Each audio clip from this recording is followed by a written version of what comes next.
Hello and welcome to the Game House College Hardwood podcast. I am Joe. With me is Greg, as always, here to talk college basketball. We had another good week of college basketball, Greg, and we have some elite matchups this upcoming week. Greg, how you doing? Yeah, we don't have a plethora of them, but we do have some really good matchups coming up. But I think we should first talk, Joe, about the biggest story in college basketball is the Xavier Musketeers. That's where we're going to start today, right? Yeah, let's do it. What do you want to say about them? They suck. Okay, next story. And the report cards have gone away. Richard Pitino had some fun to start. It is one of those interesting things where he did get people who didn't even follow college basketball to start talking about it, and I think everyone understands what a tough spot he is in. First year, not the earliest hire, a lot of transfers to put together, not the most NIL budget, but yes, Xavier is bad and may not meet a power team this year. May not, maybe one or two wins against power teams this year is maybe what you're looking at this year. So we'll see how that goes. Before we get started with our traditional recap and preview, we figured this is going to be a lighter week because while there are some games to recap that we talked about last week and a couple games to pick that are impactful, not maybe as many, we're going to start talking about an idea we had. I think other podcasts have done this before, so maybe not taking credit for something new, but something we're going to do this year is we're going to have a list of teams. We'll probably have it as all the power conference teams, and then the few mid majors who typically do well, whether that's Gonzaga or Memphis or something like that. Just teams who usually are kind of in the running or in the top couple seeds. And we're going to start eliminating teams who cannot win the national championship as we go along during this season. And then by the end of March, hopefully we'll have a list of teams. We haven't decided if we're going to have like a set number. Oh, we have to get down to 10 teams or 5 teams, but we're going to have a list of teams that we know can win in March Madness, win it all. And I think the key here is we're going to try to make it be impactful, be like a guide for picking a champion. I do an article every year on the Game House that kind of details the metrics of it. But there are times when we're just watching games and you can watch and see, Greg, where it's like this team is not winning. You mentioned Xavier, Greg. I'm going to go ahead and cross them off. They're not winning the championship. That'll be the first team we have off the list. Valid. Valid. One of the reasons we want to do this, it kind of spurred from a conversation where Joe and I were talking about how open it was this year. So, in the spirit of that, Joe, I have a trivia question for you. It's AP poll related, and this is one thing that we will pay attention to. It's that week. This is not the trivia question, but what week is it? The AP poll, the champion, the last decade has come from. Is it week 6? Is it week 12? What? I think it's week 7, maybe. I don't know. Week I'll have to 7. Google Okay. it. So that's one of the things that we'll pay attention to. But here's my trivia question for you. I just happened to notice today, looking at the new AP poll. Do you have any idea how many teams have received first place votes? We're only 3 weeks into the season. Do you have any idea how many different teams have received first place I votes? I've not seen an actual number. I would assume it's I've seen a lot of people on Twitter say that there's a lot of teams. I don't know what the actual number is. I would guess 10. It is very close. It is 8. It Whew. is Purdue, Houston, Florida, UConn, Duke, Arizona this week joins the bunch. And believe it or not, in week 2, Michigan and Alabama both received first place votes, which they are not anymore. Crazy. Well, you're right. It's going to be a wild year. We've had some wild results, and we've had a lot of scoring, and some surprising things too with some of the results. Not to Nick, hey, and maybe last week we talked about Arizona beating Florida, but it's not like that's too big of an upset special. It's just teams are struggling in different ways. Other guys are freshman classes really stepping up and doing things that last year, a couple of years, freshman classes haven't done, and some of the returning starters aren't playing as well. And it's just one of these things where it's almost like information overload with a lot happening. So you're right. There's a lot of different teams who have a claim to being number one. There's a lot of teams who can win the national title this year, possibly. And you're right. That's why we're probably going to do that list, and we are going to hopefully update it weekly. Take at least a couple teams off every week, and again, Greg and I will come up with if we want to get to a number or if we just want to have it be true. My fear is that we're going to have 25 teams on it. Greg's fear is that we're going to have 5 teams on it, and then the 6th team will win the national championship. So we'll have to fine tune that as we go along. But just something we want to point out there. Xavier, first team off the list. We'll keep it going after this week, probably DePaul next week, but we'll see. All right, Greg, let's get to our recap of the games last week. The first thing we have to talk about is the quick hitter that you have on to talk about from last Monday. It is Iowa State beating Mississippi State. This one was a neutral site game. Iowa State won the 96 to 80. Tamin Lipsey had 25 points, 6 assists, 3 steals. Greg, this one um, impactful for me because I think the we needed to see Lipsey step up as a scorer. Last year, he kind of took a back seat to some of their other scorers who have now moved on, but he played very well and he can really carry this team. Whereas like Mississippi State, it's always going to be the Josh Hubbard show, and it was 25 points, but they need to find more players around him as they did the last couple of years. Yeah, I definitely remember talking about Lipsey last year, um, and the prospects for Iowa State, and just him having, really roller coaster type, up and down start. Seems like he's off to a more consistent start. They don't have Curtis Jones this year coming off the bench, but it looks like their starters are they're. I just think this team might be getting slept on a little bit. Started mid to back of the top 25. Um, no Keyshawn Gilbert, he's gone. No Curtis Jones, he's gone. But I mean, what's left there is pretty good. This is just going to be a team to keep an eye on. And Joe, not one I'm ready to cross off the list yet. Me neither. Might get to that point. I do think that there will be some discussion about maybe the depth they have, but you're right. Like the starting guys they have coming back with Jefferson and Momcilovic, um, they're good. So let's go to Tuesday now, Greg. We have Louisville beating Kentucky. You were the one who picked this one. You had a tough time picking it, but you ended up picking Louisville. It was a coming out party for Michael Brown. He is a freshman, another one of these freshmen, Greg, who is playing awesome. 29 points in this one, 20 in the first half. He and Ryan Conwell had a good game as well for Louisville. They showed how good they can be this year against Kentucky. All while I think Kentucky had an awful first half, awful defensive game overall, looked disinterested. But I think it's important to note, I think Louisville is for real. I know it's someone I had I think top 10, maybe even top 7 or so teams this year and top 25. Not saying that beating Kentucky is the end all be all, but this team I think showed they have enough guys, whether it's Michael Brown or Ryan Conwell, to be a team that could be dangerous in March. Yeah, they moved up to 6 in the AP poll this week. Not that that means anything, but like I was watching this game last week, and just thinking, man, this team does feel like it's for real. Um, Michael Brown Jr. looks like the truth. I just kept thinking, man, this team does have shooters all over the floor. Between we didn't even mention Isaac McNeely yet, who is just an absolute elite sniper. Frew seems like he's willing to put on the hard hat and do the dirty work for the team and let everybody else kind of do the finesse work. And then there's depth to this team too. Adrian Woolley comes up from Kennesaw State. He was a big scorer last year from them. Javon Hadley. I mean, there's depth to this team. There's elite skill to this team. I wasn't particularly impressed on defense. This was a faster paced game. I'm not necessarily worried about the number that was given up, but I don't feel like I saw a lot. If we want to get nitpicky, that may be where they struggle this year. It's not like they don't have the athletes, but um, just feel like their offense is I'm not going to say it's a finished product, but their defense is definitely a work in progress.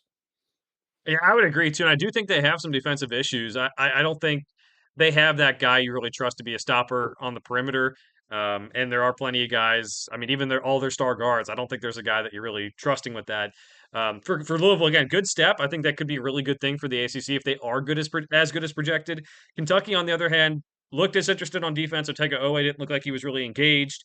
Denzel Aberdeen took some really bad shots, but he was the only one who was really trying to keep them in the game. 26 points, 7 rebounds. They seemed like when they started to press a little bit, that gave Louisville some issues, and that kind of got them back in the game late. They were down 20 at one point and got it to a respectable 96 to 88. And that's something they have to work through. And Kentucky has some injuries as well. Jaden Quaintance is out for this game. They're gonna have to work on injuries. Rotation was pretty bad. Cam Williams didn't play until the second half late, and his presence brought a spark to the lineup. But you have so much talent on the team. Who do you play is really going to be a big question for this team. And on top of that, Jalen Lowe gets hurt in practice after this game.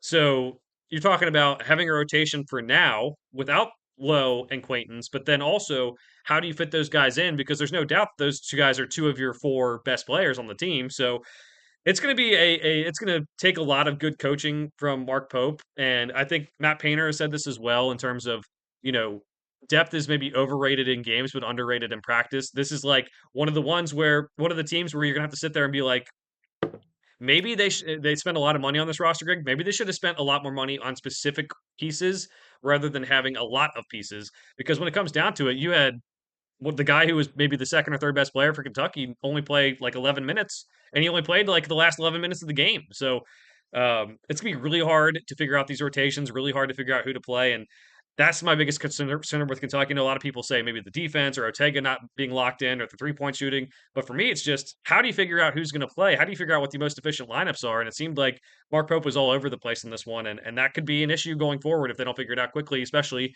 Greg, as you mentioned, we have a big game against Michigan State this week. All right, let's go to the next game on the list. Actually, Greg, we'll just make one quick note. Really cool of Duke to play at Army to honor Coach K. That was also on Tuesday as we're going through these.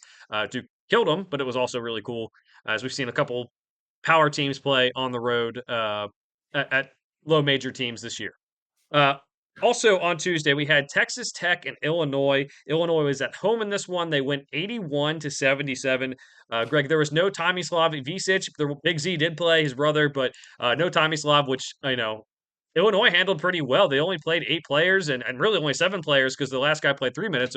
Uh, it was 7 players they went with, and they did a really good job with Kylan Boswell and Andrei Stojakovic, who plays a lot differently than his father, mind you, scoring a lot of points. Texas Tech played pretty well as well in terms of JT Toppin, 35 points on 17 of 25 shooting. Christian Anderson did not have the best game shooting, 4 of 12 for 8 points, but he did have 11 assists.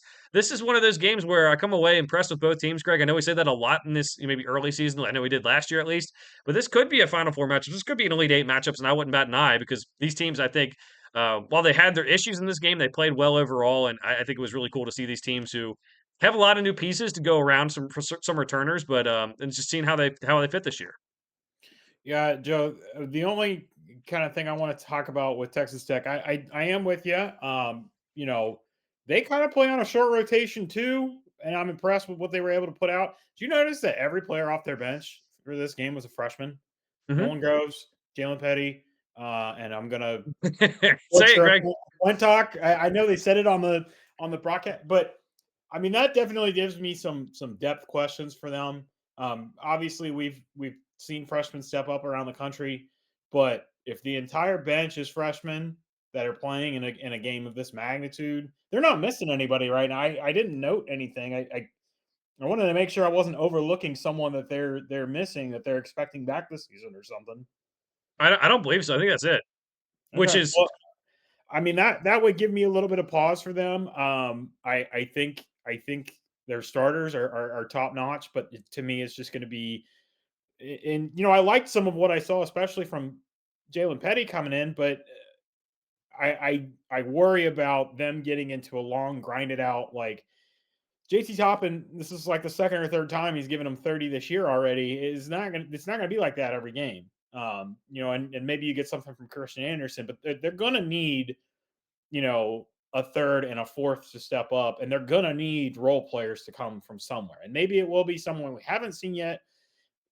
I don't know if you made me pick, hey, this is either a team that is going to get upset the first weekend in March or make it to the Elite Eight. Like, I feel like I'd lean toward picking them to get upset. Like, I feel like that's more likely, again, just because of the inexperienced bench. What are your thoughts? I think they could, but like we said with Kentucky, like maybe it's good that they have a smaller rotation. I'll have to figure it out. I mean, you definitely could see JT Toppin getting in foul trouble and not be an issue, but I think as the season goes on, you'll find these guys who will kind of come in and supplement Toppin and Anderson. And I think going into the tournament, having those guys who, Anderson didn't play the best in this game despite the 11 assists, but they'll have guys who fill in the cracks. But I think by that point, like Toppin should be rolling, Anderson should be rolling, and with Anderson having more experience playing and being the guy on the perimeter for them, I think it'll be really good. But I'm with you. I think for right now, it's something to be concerned with. I think they'll figure it out, but it's definitely something to watch in these next couple weeks. Can we talk about what on earth the flagrant foul was called at the end of this game? Yeah, I don't. It was incredibly stupid. I'm I going to don't, need an explanation for that. If something like that happens in March, like, give me a break. I don't even know how to describe what happened. Kylan Boswell fouled. They were what? They were up by a lot. They didn't want Texas Tech to get not by a lot, but they didn't want Texas Tech to get a three at the end of the game, and they called a flagrant on it. And what might be the worst call I've definitely seen this college basketball season, Greg, but definitely maybe for a long time. I don't know where they got that. Did I explain that right? It's so confusing. I don't even know. It was clearly a take foul. Like Yeah, it was clearly them purposefully fouling, and there was nothing egregious about it. That like it. I just if you're gonna start saying like, well, there was no ball or intent to get the ball. Yeah, okay, but refs know time and score and situation. Like they're aware of that. They knew they wanted to foul. It's not like he, tried to peanut Tillman punch the ball out of him. Like, you know, eh, I just I don't have a lot of words for this one because I don't understand that. yeah, I do want to just reiterate some kind of points that you already said. Stojakovic looked great. Both, you know, we here's the thing. We know he has the ability to shoot from his previous stops, but you're right. That's not where he got the job done in this game. It wasn't from the outside. He kind of had that a little bit of that mid-range game going, and he got some stuff done at the rim. So mark him down as a 3-level scorer. I was also impressed. I know he didn't explode, but I liked what I saw from Keaton Wagler. Guess what, Joe? Another freshman. hmm Um, yes, no, Tomislav Visic, and they're missing Petrovic as well, too. Correct. yeah, yeah. So this team might have an embarrassment of riches, and might be in a similar situation to like we talked about with Kentucky. But I look at this team a little bit differently because I feel like there's some interlock. Like it doesn't feel like there's a lot of overlap for these pieces. At least the ones that are here now. We'll see what it looks like when Petrovic and Tomislav are playing. But I don't know. What are your thoughts? Yeah, I mean, I think they could be a very deep team. Overall, I think interestingly, because you pointed out Stojakovic as well, not shooting the three as well. I mean, he was over 1, so it wasn't that bad. But he's a good shooter from, like I said, his previous stops. That's the one thing I am watching with these two teams, Greg, is like 27% for Texas Tech, 32% for Illinois. Can we see better shooting from both of these teams down the stretch? I think we will, and that is something to note going forward. But there was a lot of points in the paint in this game, and there was a lot of guys like Christian Anderson 0 for 6 from three. I don't think you're going to expect by the time March comes around. I don't think you're expect him to go 0 for 6 from three in big games. That's just how it is. So that was Well, kind there of my there was a point in this game where I kept thinking Illinois must have hit a couple in a row, and I feel like I'm surprised to see the final finish at Mhm. 32% from the field for them because there I literally wrote down at one point Illinois has shooters all over the floor because I feel like they were just hitting and hitting, and I know that was probably part of that big first half that they had, and they kind of yeah, cooled yeah. off in the second half. So that's maybe something to go back and rewatch and see if I can see his face now. Now I can't even think of the coach's name of Texas Tech. I would like to see if he maybe made some adjustments to how they were protecting that 3-point line. Oh my gosh, that is going to I'm trying. bother. I wonder if I should tell you or if I should let you stew. I don't know. It's Oh my gosh, I can literally see his face. it's Grant McCaslin. Yes, Graham McCloskey. But that is important to know, and it was definitely like there were guys who did stick out shooting the ball and guys who just did not. Markovich was 1 of 5. Wagler was 0 of 3. So it's going to even out. They're going to be better, and like 32% for Illinois is not that bad. Maybe I expected a little better too because of what we saw, and maybe just from having the guys on the team that I know maybe being better 3-point shooters than maybe that. But it's not the worst thing in the world either. Just something I'm watching for in the next couple games for them. All right, we're going to move on to Creighton and Gonzaga. This was one that Gonzaga had control of a lot of the game. That was 44-38 at the half, but then Gonzaga just kind of pulled away with it. Was really surprised, Greg, in this one. I mean, I guess I'll start with what I wasn't surprised with. Graham Ike, 20 points, 10 boards. Just book it at this point with him. He's amazing against whoever he plays. I was more surprised with Creighton's inability to generate offense. Owen Freeman, we thought would be a really big impact guy for this team on the interior, 2 points in 15 minutes. Jackson McAndrew, the guy that we thought would be maybe the big scorer on this team overall, 6 points in 25 minutes, 2 of 6 from three. they need to find some offensive magic here soon in some of these big games. Otherwise, they're going to start getting some questions about that. And for Gonzaga, Greg, just one last note about kind of how things are shaking out with them. Uh, they got the 20 points from Graham Ike, but there was a lot of guys who impacted this team. There was I don't want to say they're the deepest team or anything like that, but they had I think 11 or 12 guys play, and they had your guy Steel Venters even had 3 points in this one on 13 minutes. They're really testing their depth here. You talked about Gonzaga. You didn't bring up the one guy who you've been loving on for like the last week or so. I might be getting to it. I don't know. I was gonna let you Okay, well, talk. the only thing I'm going to say about this game is I owe you an apology from whatever I said in the preseason about Creighton. We can kind of write them off for a little bit, uh, and we'll check back in on them later in the season, see how they're doing. But you want to talk about your buddy from Gonzaga that you'll get the credit for discovering, I guess, for this podcast. Super Mario Saint Super Supreme. Mario. Yep. Yeah. So again, it's very weird. That was going to be one of my points to talk about after, but you're bringing it up, so let's talk about it now. He he's still splitting minutes with Braden Smith. I don't think that's the wrong call. I think it's fine to see how it goes. Braden Smith had 5 assists, 0 turnovers. Mario Saint Supreme, 18 minutes. He had 13 points, 4 rebounds, and 3 assists, as along with 2 steals. Um, it's going to be interesting to see how this rotation shakes out. And that goes for the point guard spot, but it also goes for everything else too. Ty and Grant Foster, 20 minutes played off the bench. I would have thought he's a starter by now. So it's just one of those things where I don't know if their best five is the one that's starting, and that's something that we'll have to watch going forward. They scored 90 points. Maybe you say it's not broke, don't fix it. But if this team's going to reach their full potential, I don't know about you, Greg, but I think there might be some massive changes to the starting lineup around Graham Ike.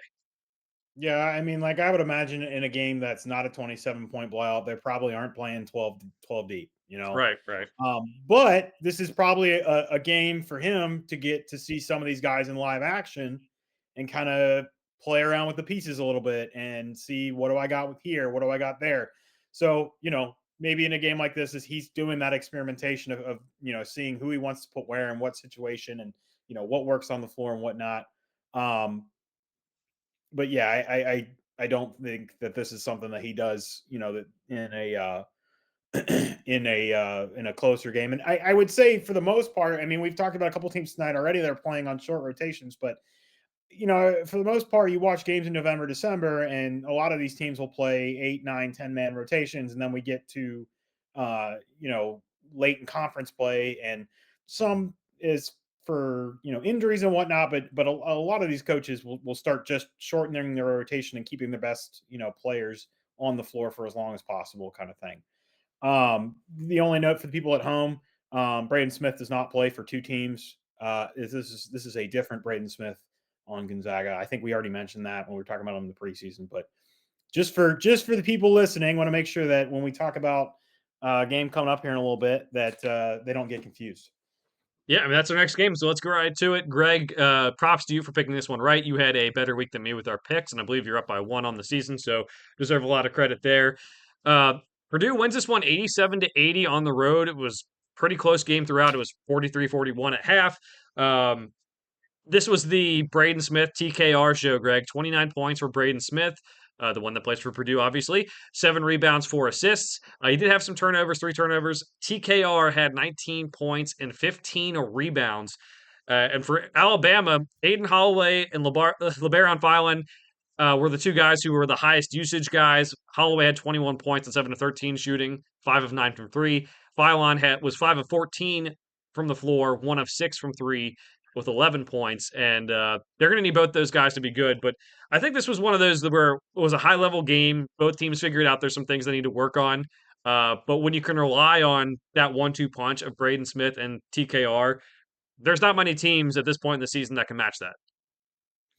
Yeah, on the Purdue side, man, the one thing I kept noticing early in the game was they were really controlling the boards, and that's one of the reasons that Painter went into the portal and brought in Oscar Clough. He finishes with 11 rebounds. They finished with a rebounding advantage of 52-28. I'd say that's a slightly big reason why they win this game. Turnover battle was close, and the shooting percentages are relatively close. Joe, I don't know if you heard, but there was one point in this game where Alabama took 15 straight threes. That gives me pause with some of these teams because, like, I get it, it's analytics and stuff. I worry about teams that are so dependent. And it's one thing if you're getting paint touches or drives and kicks, but sometimes it feels like they're just three in transition, and you might be missing easy buckets. You might just be giving up those opportunities for easy buckets. And it's not like they don't have dudes that can't finish near the hole.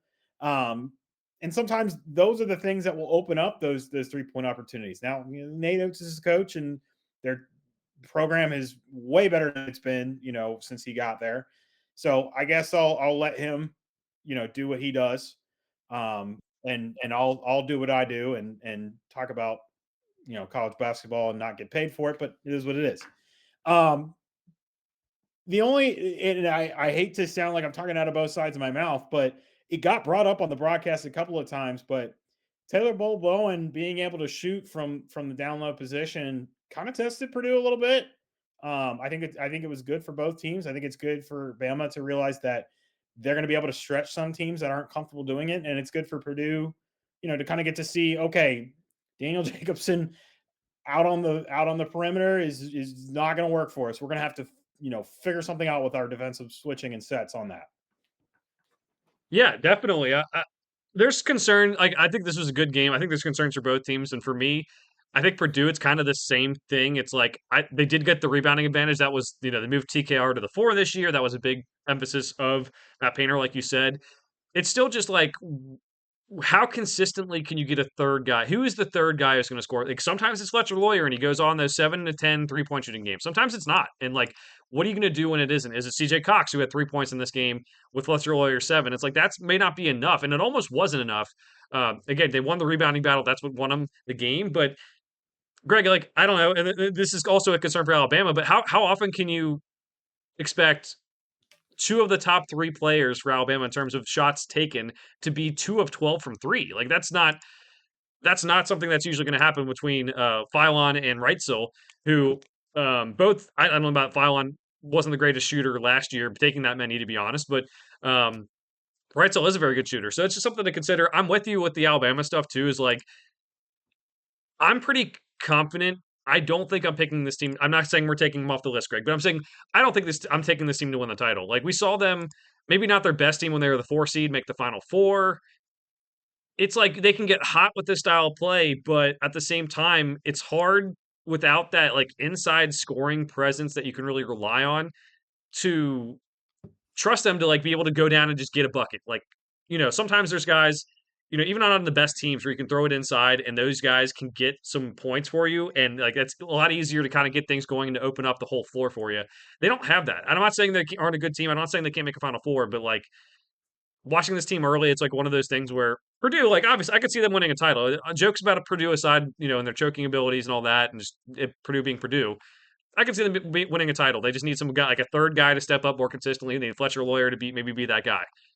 Alabama, it's more of like they could go on a run. They could win 4 games with this style. But what happens when they have the one off night shooting? Are they going to get shooting? Are they going to get to the basket? Who's going to be the guy that consistently gets to the basket?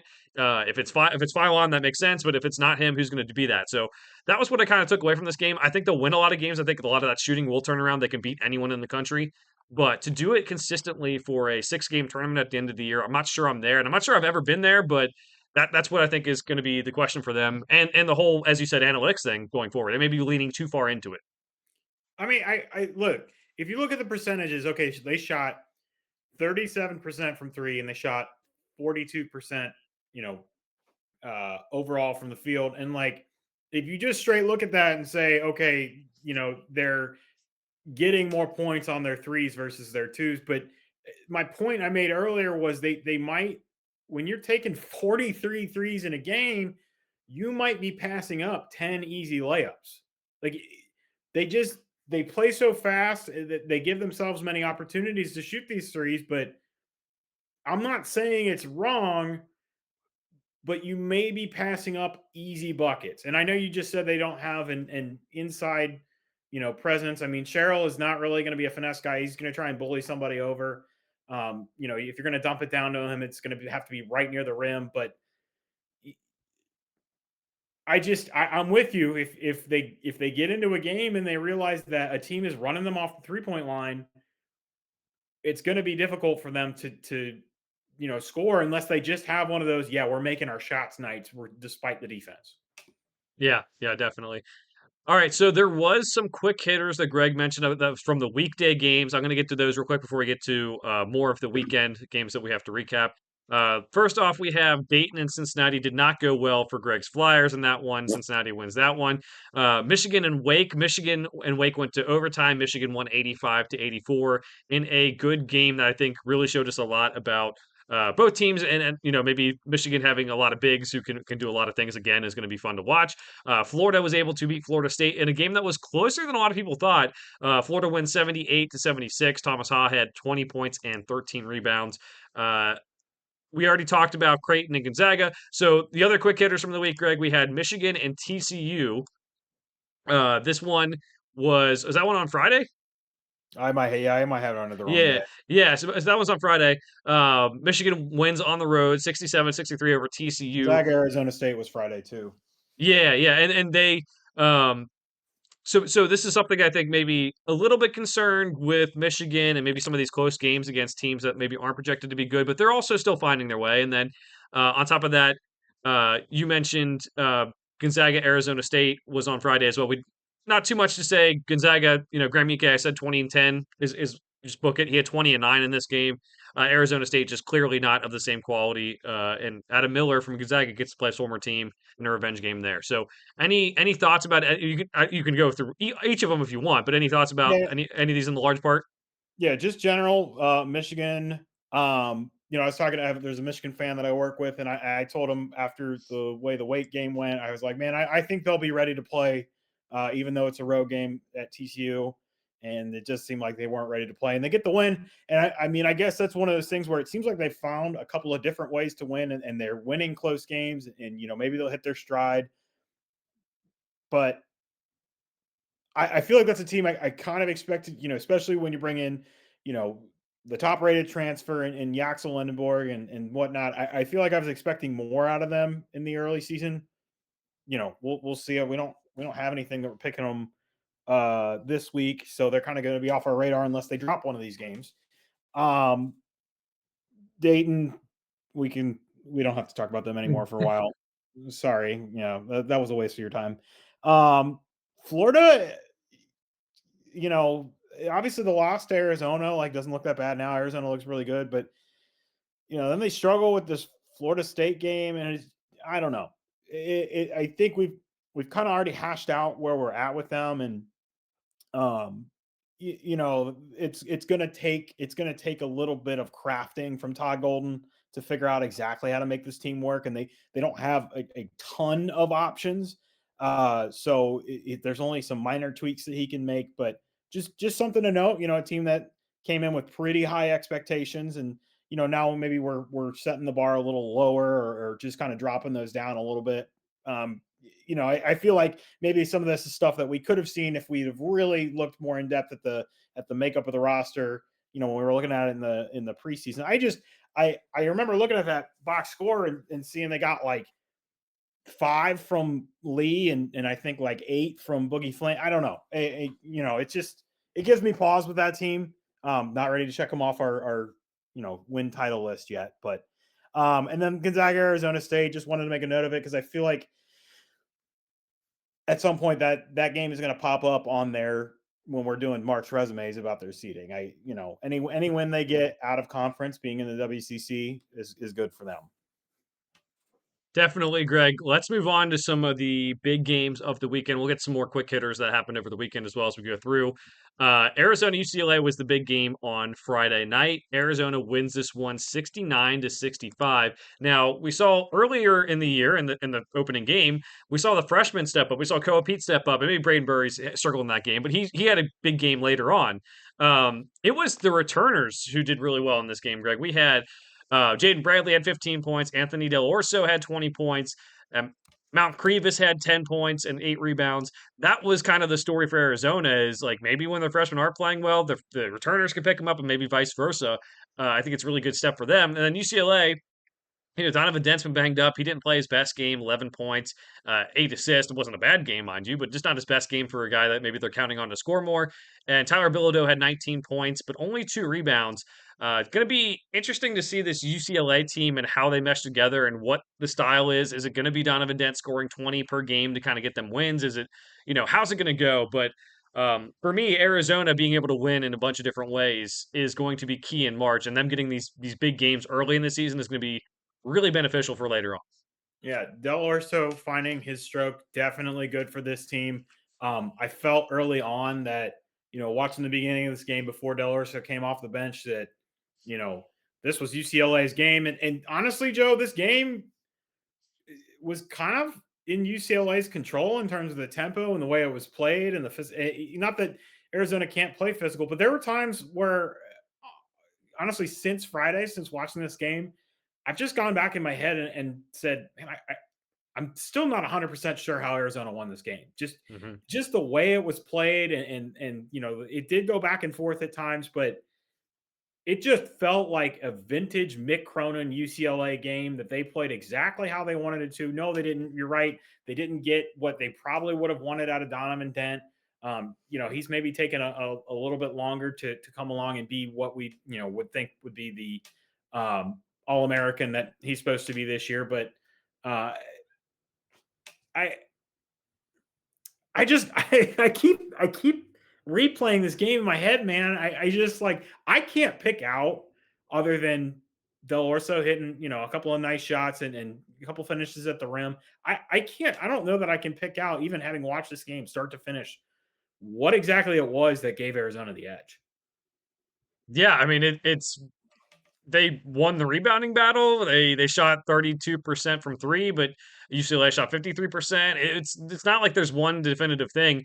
I think it just gives Arizona credit for trying to find different ways to win.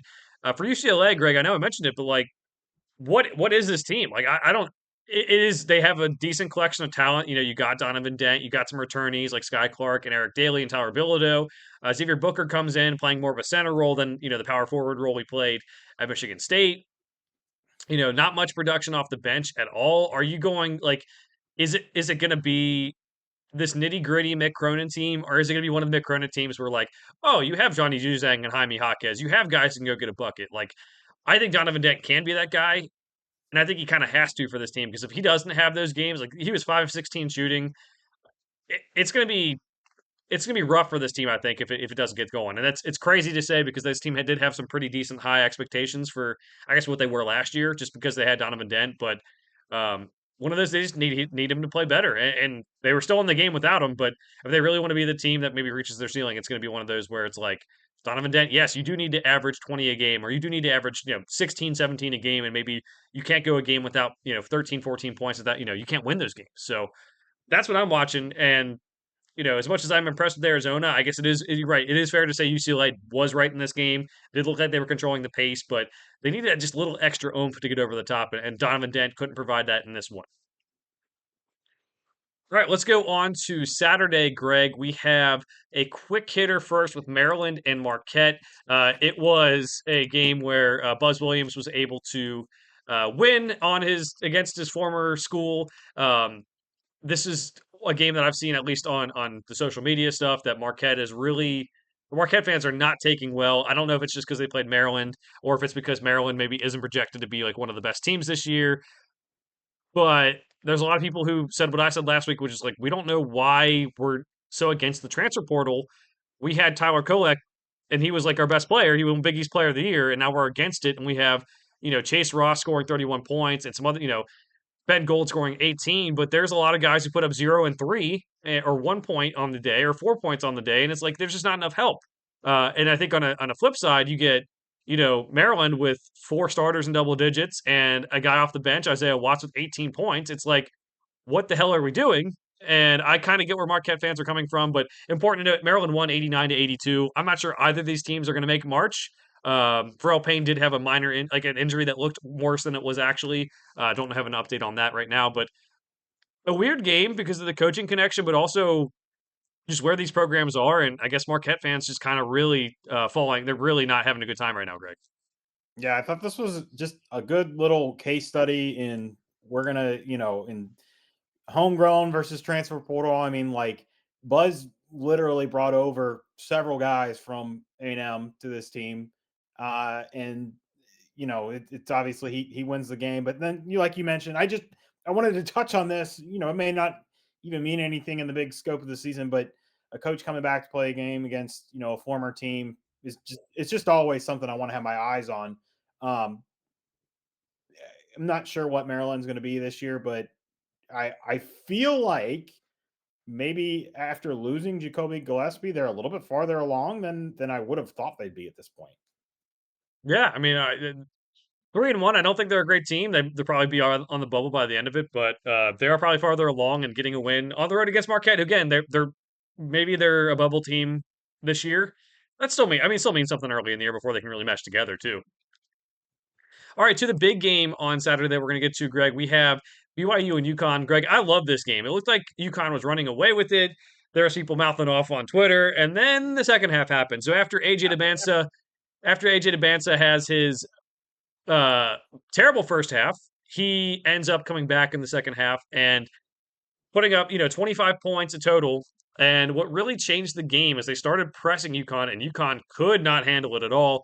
So what started off as a very good game turned into a very close game in Boston here. Just some quick notes before we get to more of the philosophical breakdown of it is Silas Demery had 21 points for UConn. So did Alex Caravan. So did Terrace Reed. Those were the three star players for UConn in this game.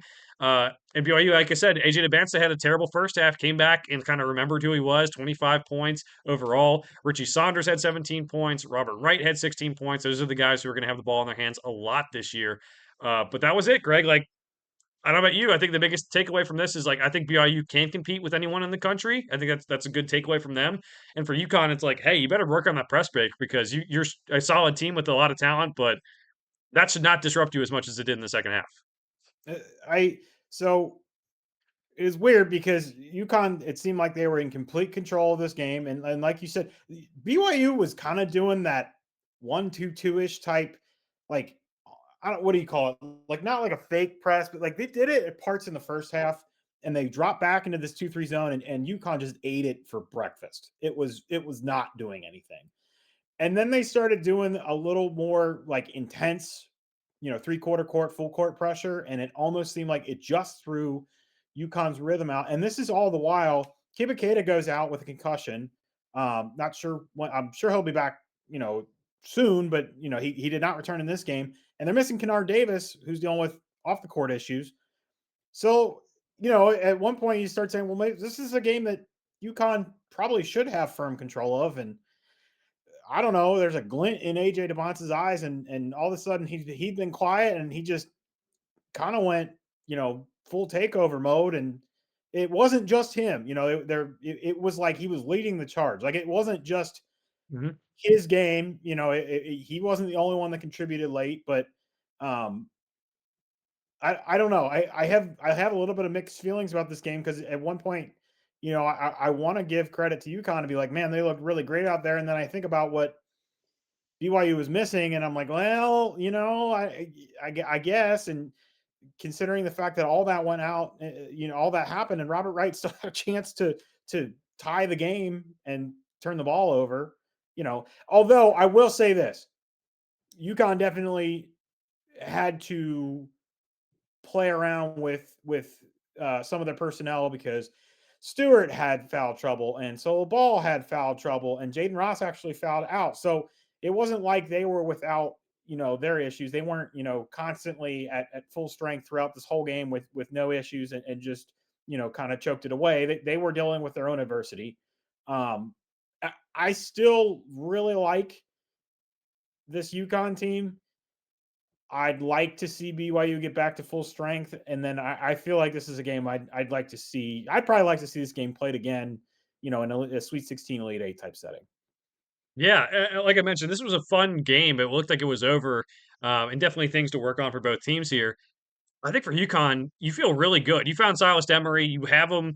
in this game, 7 assists, 1 turnover, and when everyone else was kinda crumbling to this press, at least the ball handlers, he was doing okay with it. Like, yeah, there were some plays he could have made that were differently, but 21 points, 5 rebounds, 7 assists, 1 turnover given the press. He was handling the ball a lot. Everyone else who was handling the ball a lot had at least 2 turnovers. He's a star, man, and he might be the guy who really elevates this team. I know I mentioned it preseason, but, like, just seeing it in action was made me think, like, having him allow Solo Ball to have this off night. Yes, foul trouble, but, like, only 8 points on 2 of 6 shooting. Allows Jalen Stewart to only have 2 points. That's gonna be key here because I do think depth is a question. I think they have 8 guys they like, maybe 7 guys they like, maybe an 8th guy they, maybe like, but, when Malachi Smith off the bench, your boy from Dayton, Greg Owen, doesn't play that well either, like, he can be that constant force. He's gonna be very good this year for him, and I think just finding out what he was in this big game, I think was huge. And Joe, this is all without Brandon Mullins. So yes, we Yeah. are talking about depth concerns for UConn, but there's still a piece of the puzzle that they're missing. So it's that I think was when I was going through this thought process in my head, trying to kind of give myself some closure with how I felt about this game. Yeah, because this is all I do. I lay awake in bed at night and think about UConn BYU. I want to have closure from it, but I think that's what I kind of settled on is like I'm not just going to make every excuse for BYU of why they shouldn't have been in this game because it's not like UConn wasn't dealing with anything. They obviously just had more time in preparation with what they were missing, um, and a little bit less adversity to deal with mid game when you're talking about foul trouble. That's a lot better than just a player leaving the game for a concussion. So I'm glad for Caravan that he's kind of found his stroke again. I think that makes this team especially dangerous. Hurley loves these, down screen, run him out to the top kind of deals, and he hit every one of those looks. So that makes this team especially dangerous. They finished 44% from three on the game, and we've talked about that for a couple different teams. So just want to mention that if they shoot that well, probably expect to win most games. Um, Terrace Reed looks really good. That's Yeah. another thing. So I wanted to make sure I mentioned this. We talked about Demery and we didn't necessarily mention Reed, but there were several times where this kind of like Demery, Reed, like ball screen and that kind of stuff. Their 2-man game is elite. And I specifically remember there was one time where Demery was driving the baseline. I can't remember if it was off a ball screen or what.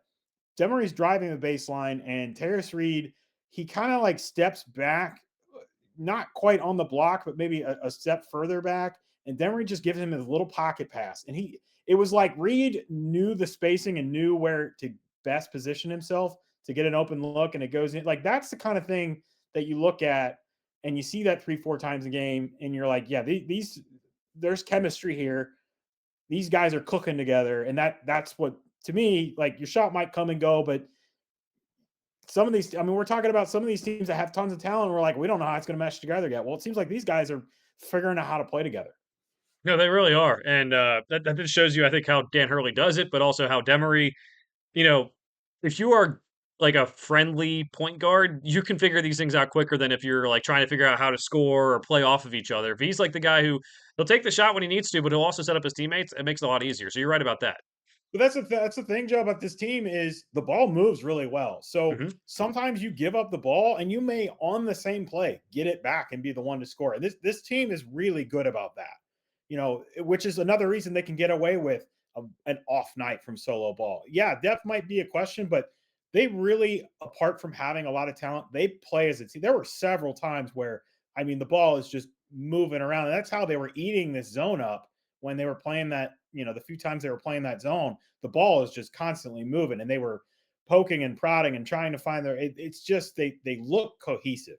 And that is a lot to say for a team in November. Oh, definitely, and I think it's gonna be fun to track their progress as the season goes on, as Mullins comes back. It's gonna be a fun season for UConn. I'm not sure about the rest of the Big East, but for UConn, I think it'll be a fun season to watch just how they progress through the year. Greg, let's go to Sunday. We have a quick hitter, real quick, with Notre Dame, Ohio State. Interesting matchup here. Ohio State wins 64 to 63. Notre Dame has a shot at the end. You mentioned that they did not take a timeout at the end. They could have gotten something going. It was an ugly game, ugly possession.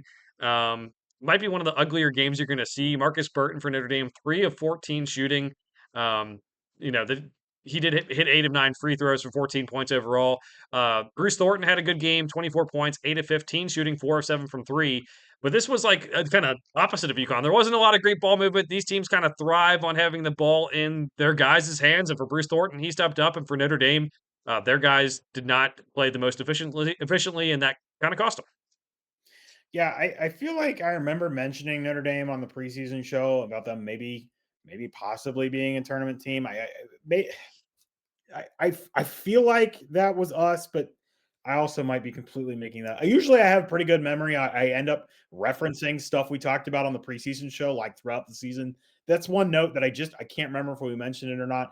I know I brought up Ohio State and how I thought we should be higher on them. Not their best showing, especially at home. Uh, Happy they get away with the win. I don't know how I feel about Notre Dame. I probably, if you'd have asked me before going into this game, hey, I think they're probably going to compete for a bubble spot, but they did not look good. So I would probably step off that at this point. Yeah. I had Notre Dame as a bubble team, maybe on the right side of the bubble, but it looks ugly. I mean, and credit to them for playing at Ohio State, and maybe this is a stepping stone. They played them close. That's a good step. But as of right now, they don't look like they're going to be that team. Greg, the last game we're going to recap is Houston and Auburn, and we kind of thought after how Auburn had been up and down, maybe they wouldn't play well in this game, but they kept it close. Houston wins 73-72. This is a game that the freshmen for Houston really stepped up and impressed me. I think the veterans are in. It's not like the veterans played that poorly. It's just they're in their roles, and like I think they're so good at like giving the ball to these guys who are doing something different than what they do in a way. Is the best way to describe it. But no, it was a good win for Houston, and it's like a virtual home game from Auburn. It was in Montgomery or Birmingham, Greg, and I thought it was just like a tough, gritty win for Houston. But I was more impressed with how Auburn played because of how down I was on that. Yeah. One note two notes on Auburn. Keyshawn Hall's hurt. You haven't seen anything on that today, have No, you? not Okay. anything yet. Well, No. that's something to look out for. And then Tahad Pettiford, kind of just isn't.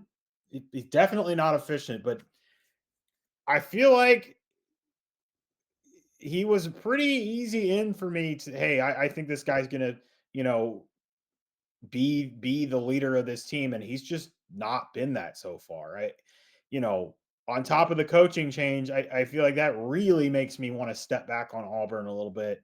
Um, not where I'm saying, hey, I don't think they're going to make the tournament, but unless something changes here, I'm probably going to put them on the back burner of hey, I'm paying attention to them and say, okay, I'm just going to assume they're going to end up somewhere slotted, in the 7 to 10 seed range, and maybe they'll win a game or two, but not really going to, be watching them like I felt like going into the season before the pro stuff and everything. I thought, okay, maybe they're a top 20 team. I don't think I was that high on them, but my expectations for them have dropped significantly. Yeah, the only thing I can say is Keyshawn Hall might be one of the best players in the country to start the season, averaging over 23 and 10 so far. I mean, he's hurt now, so we'll see what comes of that. But um, that might be something to hold on to. But you're right, like the ball is not moving that well. Hediford, if he's going to be this guy who draws a lot of attention, he's got to pass the ball more. He has one assist in this game. I think what's interesting is like Auburn, it doesn't seem like they have the same culture. I know it's just going from a head coach to an assistant coach. They don't have the same culture that they've had before with sharing the ball and kind of like being locked in together. Um, Kingston Flemings had 22 points, of freshman for Houston, right? He also had 7 assists in this game. He's sharing the ball, like he already gets that. So as far like it almost was just like kind of like a almost like a mirror just kind of in front of like, well, this is what Auburn could be if they did things like Houston. I don't know how else to say it. Like Houston did things like in a way that I think the freshmen really surprised me, where Auburn has veterans who should know better and are not playing that way, and that's just kind of that's tough. Maybe they'll get there. Maybe Stephen Pearl will get them there. And having Keyshawn Hall in his back pocket is going to be huge if he is healthy, along with Pettiford if he gets him to play the right way and share the ball and it can be more efficient. But that's that's not a good spot to be in where they have to fix that midseason. I do think they have a talented roster. I don't know what they're going to make of it just because we don't know what Stephen Pearl is as a head coach. Joe, one more note on Houston. I'm not going to say it was like exercising demons, but I think winning a game where you have like 3 or 4 defensive stops on the last possession, coming off what happened to them in the national championship. No, that didn't happen to them on defense. It was an issue on offense where they didn't get a shot up. But I almost feel like if they like find a way to lose this game, it starts to wear on you mentally. Like we're coming off what happened at the very end of last year, and now all of a sudden this kind of thing.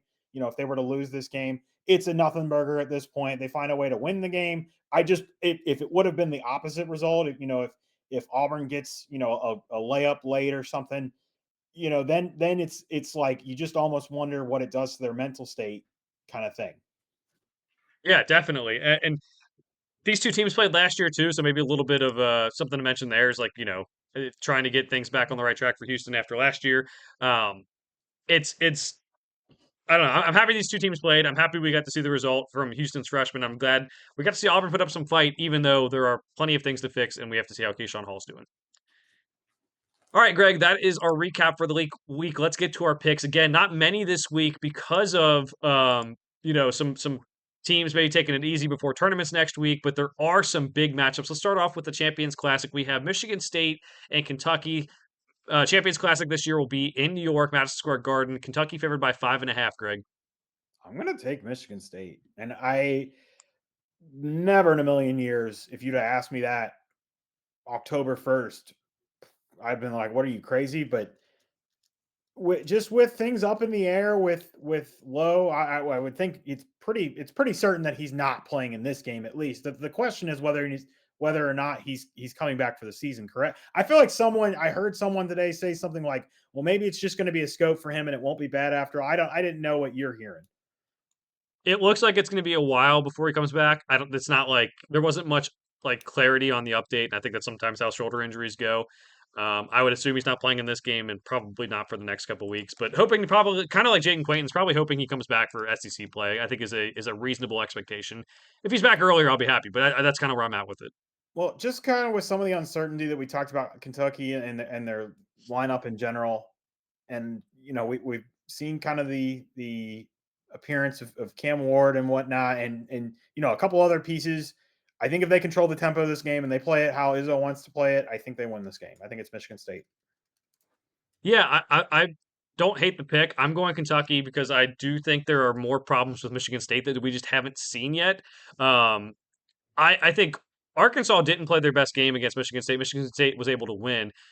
I'm not sure where this team is going to be able to score from the perimeter. They haven't really. I mean, Jeremy Fears has 11 points per game as the point guard. What wing can get some points? They score on the interior. That's great. I think Kentucky's length could bother them. Um, and I think neutral site. I think it'll be packed with Kentucky fans. I'll take Kentucky. I'm like it's weird because I'm very much like I like what Michigan State's doing. I just don't know if they have the talent on the perimeter to really be a team that could consistently beat top tier teams. All right, next one up, Greg. Also in the Champions Classic, it is Kansas and Duke. A lot of luster was lost from this one when Kansas doesn't have Darren Peterson probably for this game. Yeah, I mean, I guess it's not a certainty that he won't play, but it sounds like it's not worth. I mean, if I were him, I don't think it's worth the risk. If it's something that might be nagging, especially with the hamstring. It started with they thought maybe it was cramps in the game from last week when he went out, and now it seems like it's obviously turned into something else, or was never cramps to begin with. But uh, I'm gonna take Duke. Like I feel like even if Peterson plays, I'm probably taking Duke at this point. Um, Without him, I mean, it's kind of a no-brainer for me. Yeah, Duke's favored by 10.5, and I think everyone's assuming Peterson will probably not play in this hamstring issue, like he said. Bill Self always said was he's not here for the immediate future, but didn't give much of an update. If Peterson is definitely playing, the line's probably closer to 5.5. I would still take Duke in that. Like Duke's going to win by, with Peterson there, I think they're going by at least 10 double digits. They're too good. The point guard issues do concern me. I'm not sure Kansas is the team to take advantage of those issues, so I'm going to go Duke big. All right, we're going to go over to Wednesday. And again, one of the biggest games of the season so far. Two teams who have tested themselves and played well, Arizona and UConn. This one is going to be in stores as opposed to a lot of the neutral site events. Pass. Okay. Uh, I was just taking a look real quick to see if I could get something on Kada, because I feel like him going up against Terrace Reed kind of maybe changes how I feel about this game a little bit. uh, why did I? Now I'm getting my wires crossed. I'm looking at Wisconsin BYU, and we're talking about Arizona UConn. So let's rewind that and let's try this again. Um, you could have stopped me when I was talking about the wrong player from the wrong team. I thought you were talking about Kada did this against that for 8 minutes. Oh The my 8 minutes he god! played, and then so Arizona. So now he's got to do his I'll research tell about you what. UConn. This is sounding like an idiot is a great way to stall for a game that you just don't know who you want to pick. Um, I'm gonna go UConn. They're at home. You know, even if it was in a neutral, I do really like Arizona, but you know they kind of kind of played around with their food with UCLA, and you know I don't think that UConn is going to give them any type of physical game like that, but you know I don't think solo ball is going to have two kind of donut type games. So you know I think they get their issues under control, and they probably win this game at home. I'll go Arizona. This might be like one of the last games to pick against UConn all year long, to be honest. But I just their issues with that press in the second half. They definitely need to work on. I'm sure Dan Hurley is working on it. That concerns me. Can Arizona do something like that? They definitely have the talent and the bodies to do that. And then just again, who's going to guard Koa Pete? Like the same thing with AJ Demancini. Demancini didn't have a good first half, but he did finish really well, and there was no one who could guard him because he's good. But is Caravan your stretch four going to try to guard him? How well is he going to do? That's kind of where I'm at with it. Like I think there's a matchup problem Arizona can exploit, and they can get the win. I think it's gonna be a very close game. I could totally see UConn winning, but I'm just going to say that that is something I'm watching in this game. Is can I'm, they get Koa Pete the ball, and who's going to guard him? I mean, like my initial thought is, okay, you probably putting Terrace Reed on him, but if you put Terrace Reed on him, that's going to be a mismatch. That's automatically going to be a mismatch for Krivas, Mhm. unless they want to play the 5-star freshman, unless they want to play Terrace Reed and is it Reeb or Ryby? I don't know how you pronounce I the kid. think He it's played yeah. 10 minutes in the game the other day. But yeah, I mean, I guess I didn't think about it like that. I already picked UConn. I'm not changing my pick. But I mean, that is definitely going to be something to watch. Yeah, hurts to go against the my guy Demery that I talked about preseason, but I will go Arizona just for those reasons. That the matchup's different, and again, against almost anyone else in the country, I think I'm taking UConn the rest of the way. But it's for this game. I think it's just a certain type of player that I think can give them a matchup problem. All right, Alabama and Illinois are matching up. They are playing in the United Center in Chicago, so closer to Illinois, but technically a neutral site game. This is going to be a fun one, Greg. Alabama's 11 in the country. Illinois is 8. I am going to take Illinois. There's definitely has not as much hesitation as the last game. Not picking the wrong players for wrong teams. We've got the right game we're picking here. Um, I feel like I am just gonna have start having a bias against Bama. I just teams that rely on the three that much. And again, I'm not anti-analytics. Like I get it, you know, over a certain percentage, you're getting more points out of your 3-point shots, but they are just so reliant on it. I feel like that makes them also, you know, just an up and down roller coaster type team. And you already said it. You know, they don't have a lot inside, and Illinois, if they got one thing, man, it's length. So you know, I feel like that maybe gives Bama problems, and that may give them problems on the perimeter too. You know, even some of their wings are they're just long dudes. You know Yeah, that may you know kind of put a dent in how many open three looks they get. You know, I'm sure Underwood is working on their closeouts this week. Um, but I think it's going to be a good game. It's going to be a fun one to watch. But I'll take Illinois. I'll take Illinois as well. Like you said, with the 3 point shot, they're going to beat a lot of teams. I like Illinois being able to beat teams in different ways. They're also again, it's not a home game. It's decently far away from their arena, being in Chicago, but it is closer to them. I do think that the way they can play this game, just kind of I don't know. I think they can win this one, and I think Alabama will have a lot more success down the road once they get. I think their star players to play more efficiently and the way they want to play. I think they'll get better as the season goes on. All right, we'll move over to Friday. This is the Bad Boy Mowers series. Now, it's not a tournament, it's a new thing that Bad Boy Mowers is doing. They're having a couple different marquee games, and this is one of them. It's 4 p.m. on Friday, Eastern Time on Peacock. Wisconsin, number 23 in the country, BYU number 9 in the country, Greg.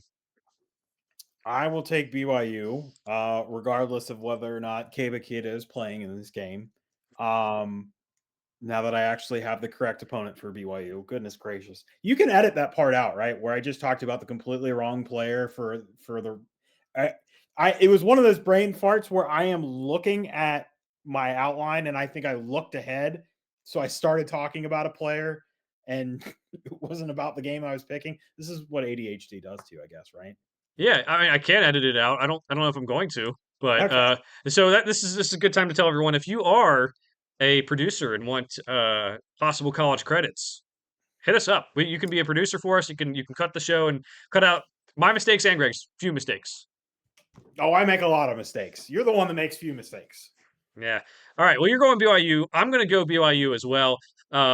I do like I like Wisconsin. I love what I saw from BYU in the second half against UConn.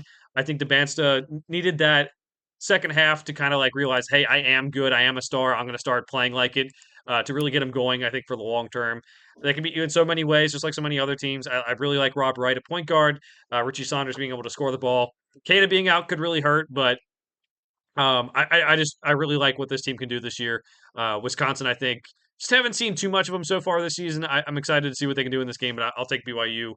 This one is closer to BYU as well in Salt Lake City. All right, Greg, any final thoughts for the week? Get me to feast week.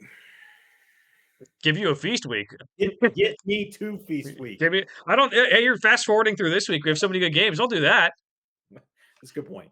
All right. Well, my turn to remind everyone to like and subscribe to the Game House YouTube channel and also to TGH College Hardwood podcast, wherever you get your podcast as we go along. It really helps us out as we're trying to grow the show. We're going to continue to have our podcast, any shorts from the podcast out, and follow us on Twitter as well as we're going to get highlights and some of the stuff up on that as well. For now, thanks for watching. We'll see you guys next time.